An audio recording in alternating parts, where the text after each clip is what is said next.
अगला हमारा क्वेश्चन है, बच्चों की शारीरिक एवं मनोसामाजिक विकास के लिए निम्न में से क्या जरूरी है? तो बच्चों के शारीरिक और मनोसामाजिक विकास के लिए क्या जरूरी है? तो आपका योग जरूरी है, औपचारिक खेल जरूरी है, अनौपचारिक खेल जरूरी है। तो आपका सही उत्तर हो जाएगा उपरोक्त सभी।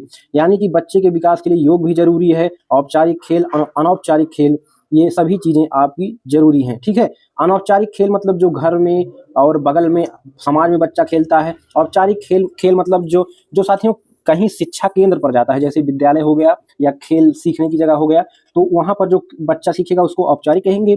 जो अपने आप घर में बगल में आस पड़ोस में खेलेगा उसको अनौपचारिक कहते हैं। अगला हमारा क्वेश्चन है, ध्यान से देखिएगा, राष्ट्रीय पाठ्यचर्या की रूपरेखा 2005 के अनुसार कक्षा में शिक्षक की भूमिका होनी चाहिए। तो शिक्षक की भूमिका कैसी होनी चाहिए? एक उत्प्रेरक के रूप में। उत्प्रेरक के रूप में क्यों साथियों? उत्प्रेरक मतलब होता है प्रेरित कर दे।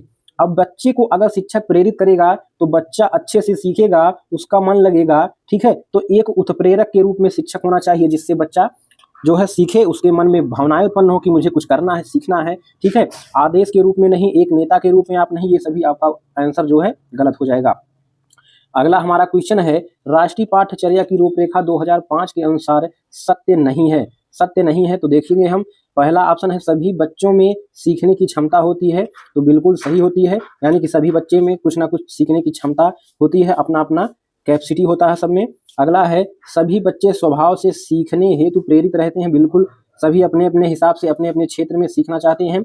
अगला है, बच्चा व्यक्तिगत स्तर पर एक ही तरह से सीखते हैं। बिल्कुल यही ऑप्शन आपका गलत हो जाएगा, और हमसे पूछा है नहीं है, तो यही आपका इस प्रश्न का उत्तर होगा। क्योंकि बच्चे साथियों व्यक्तिगत स्तर पर सभी बच्चे एक तरह से नहीं सीखते। जैसे क्लास में 50 बच्चे हैं तो सबके सीखने की क्षमता अलग अलग होगी, सबके मन अलग अलग होंगे। ठीक है, तो आपका तीसरा ऑप्शन गलत है और यही हमसे पूछा है। अगला देखते हैं, देखिए ऑप्शन आप जानते रहिए, क्योंकि ऑप्शन आप जानेंगे तो यही ऑप्शन आपको बार बार मिलेंगे, तो उस हिसाब से आप उत्तर टिक कर पाएंगे। स्कूल के भीतर बाहर दोनों जगह सीखने की प्रक्रिया चलती है। बिल्कुल साथियों, चाहे बच्चा स्कूल में हो या स्कूल के बाहर हो, घर पर हो, कहीं पर हो, कुछ ना कुछ बच्चा हमेशा सीखता रहता है, जानता रहता है, पहचानता रहता है, अपने दिमाग में बैठाता रहता है। तो इस प्रकार इसका उत्तर तीसरा हो जाएगा। अगला हमारा क्वेश्चन है, एनसीएफ 2005 के अनुसार भाषाई अल्पसंख्यक वाले वर्गों के बच्चों को शिक्षा किस भाषा में दी जानी चाहिए?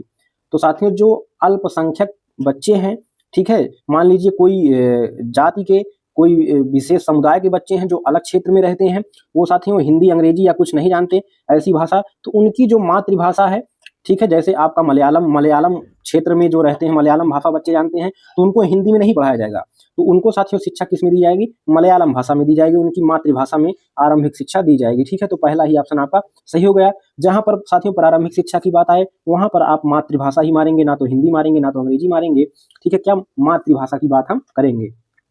अगला हमारा क्वेश्चन है, विभिन्न विवेचनात्मक शिक्षा शास्त्र खुले विमर्श और विविध दृष्टिकोण के माध्यम से लेने की प्रक्रिया को सरल बनाता है। माध्यम से डॉट डॉट लेने की प्रक्रिया को सरल बनाता है। तो साथियों क्या? सामूहिक निर्णय। ठीक है, जो विभिन्न विवेचनात्मक शिक्षा शास्त्र खुले विमर्श होते हैं विविध दृष्टिकोण के माध्यम से, वो साथियों सामूहिक निर्णय लेने में क्या करते हैं? प्रक्रिया को सरल बनाते हैं। जैसे अभी मान लीजिए कोई मैटर हो गया, तो अब 10 व्यक्ति इकट्ठा हो गए। अब 10 व्यक्ति इकट्ठा हो गए तो अपने अपने विचार वो रखेंगे।